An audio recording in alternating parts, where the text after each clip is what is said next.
Hello po kapamilya, kamusta po ang lahat? Ngayon po'y kukuha po tayo ng ating kangkong at ito naman is from the garden tong ating kangkong. At ito hahabaan natin yung pagputol natin ng ating kangkong at may gagawin tayo, itatanim natin yung kaputol ting kangkong para kahit papano meron ulit tayong bagong pananim. Etong kangkong na to, Chinese kangkong, kukuha natin mga kapamilya at ito naman napakasarap ihalo sa sinigang saka i-adobo. Dadagdagan natin yung kukunin natin kapamilya at mag-aadobo tayo ngayon ng kung at ito masarap at sasahugan natin ng ating tea kasi may kabuti tayo mga kapamilya. I-adobo na natin kangkong at sasahugan natin ng ating kabuti. Naman napakasarap na ulam yung ganyang mga lutuin at yan naman fresh pa at hindi naman natin isprehan yung ating mga gulay kaya maganda pagka ganyang may mga pananim tayong iwa at libre pa. Syempre napakamahal ngayon ng gulay mga kapilya kaya ito napakaganda talaga pagka nagtatanim tayo at yan napakabilis lang antayin nito kapamilya nga itong kinukuha natin ngayon hinaan natin at magtatanim ulit tayo dun sa isang lalagyan. May mga tinanim na kasi ako dun sa mga paso-paso at gusto kong dagdagan itatanim natin at sayang naman kapamilya pagka hindi na itanim. Kaya ayan kapamilya, ayan sila napakabilis po nilang lumaki. Kailan lang po tayo muha niyan ngayon? For harvest na naman po ating kangkong.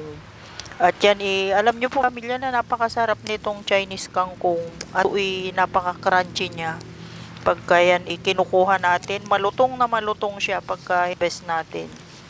Kaya ayan kapamilya, ating mga libreng gulay dito sa ating garden. At yan napakalaki pakinabang na naibibigay sa atin yan kapamilya mong naitanim natin ito malaki na ang naisusurvive nito kahit atuin, kahit ilaga mo lang yan. Kagaya yan iyaan natin para maiba. Napakasarap mga ganyang ulam kapamilya at yan gustong gusto natin kahit na gulay, kahit araw-araw gulay hindi tayo magsasawa. Kaya ayan kapamilya, malaking to talaga pag may mga ganito po tayong pananim pararamihin natin at tanim pa ulit tayo sa mga ibang lalagyan yan. Po tayo. Kahit sa mga battle lang mga kapamilya, napakami po nitong lumago at ito pag nanim mo umuusbong ka agad yung talbos. Kaya gawa natin, 'di ba, pagka nagkukuha to, ayan, sila, talbo, ang bilis lang niyang magsanga kaya pagka kinukuha na natin, next day, meron na silang mga panibagong pinakaugat, tapos doon na lalabas yung mga sanga niya. Kaya kung lalo na sa panahon na to, nag-uulan, gustong-gusto niya pong ganyan mabig at napakabilis po nilang mag-grow. Iba talaga yung kangkong. Kasi sila big. Kahit na babad sila sa tubig, okay lang. Kang gustong-gusto ng mga kangkong. At yan, napakasarap na ulam yan kapamilya. Yan yung ating mga kangkong kapamilya. Ayan po yung ating mga hina-harvest. Ayan na po.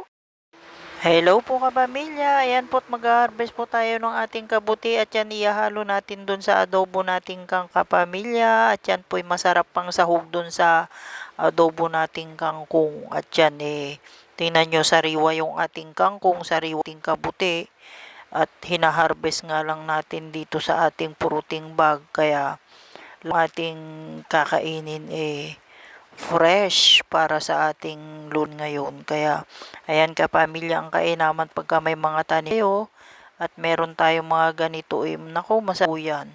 At yan naman ihalo sa mga ulam yung mga ganyan. Kaya nga maganda rin pala bumili nito kasi nung nakaraan meron din tayo nito. Pero puti, ito naman kasi inray ko tong brown kasi mas malambot yung pinaka-stem niya.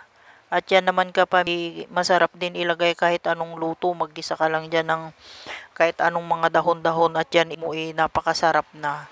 Ayan yung ating na-harvest na mga kapamilya at iluluto na natin yung ating adobong kangkong at yan naman ipiprep natin yung ating mga kailangan.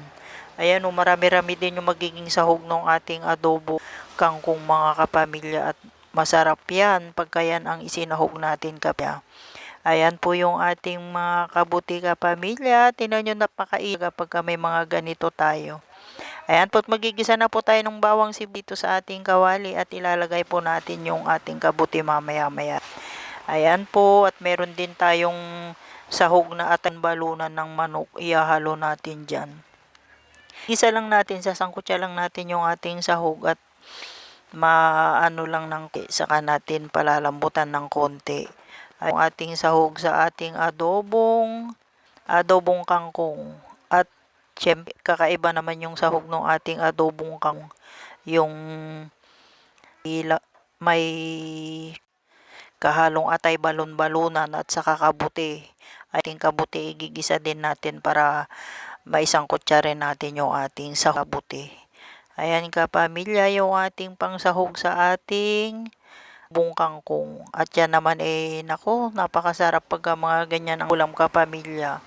Kahit mga dahon-dahon lang yan, basta pasasarapin mo lang sa pagluluto, okay na yun. Kaya, ayan yung ating ulam kapamilya. Healthy pa rin yung ating uulamin ngayon at ayan naman fresh from the garden. At eto na yung ating adobong kangkong at luto na. Ayan kapamilya, at luto na yung ating adobong kangkong. Ito ay napakabilis lang prepare kasi, kaya ayan, ready to eat na tayo pagka yan ano na natin. Kaya kain po tayo mga kapamilya. Ayan na po yung ulam kapamilya. Kain po tayo. Ayan po, ready to eat na po ang ating pagkain. Napakasarap naman po kapamilya.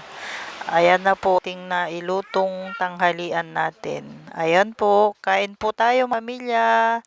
Thank you so much po. Ayan po. At huwag po kayong magsasawa sa ating mga video reels mga kapamilya. Thank you so much. Bye. Hello po kapamilya, good morning po. Ayan, kung naalala nyo po, kahabuha po tayo ng ating kangkong. Pero yung ginawa natin dito sa ating kangkong, hinabaan nga natin yung pagkuha natin para itatanim natin yung ginagawa natin. Yung kaputol itatanim natin para dumami yung ating Chinese kangkong, at sayang naman kapamilya pagka itinapon lang natin, ito mapapakinabangan pa natin.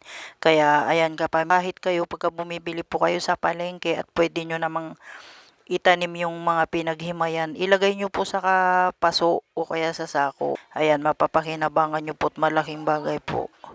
At yan naman kapamilya, man po pagka itinapon natin, at yan malaki pong pakinabang pagka nailagay lang naman natin dyan sa isang paso o sa isang sako, tutubo na lang din naman yan basta nadidiligan. At lalo na ngayon, uulan, hindi na natin kailangan magdilig-dilig pagka ganyang panahon. Kaya, ayan, pag naitanim mo lang, pabayaan mo na lang dyan, kusa na yan uusbong. Kaya malaki rin pakinabang. Kaya yung pinaghihimayan natin kapamilya, ayan, at itatanim po natin at ipapakita ko po sa inyo kung paano natin na itanim. Sa susunod na nating video yon. At ayan po, at eto naman magluluto nga tayo ng adobo, kaya hinihimay natin tong ating at yan late upload na. Thank you so much mga kapamilya, at ito po yung pinaghimayan natin. Yan, at itatanim na po natin. Thank you.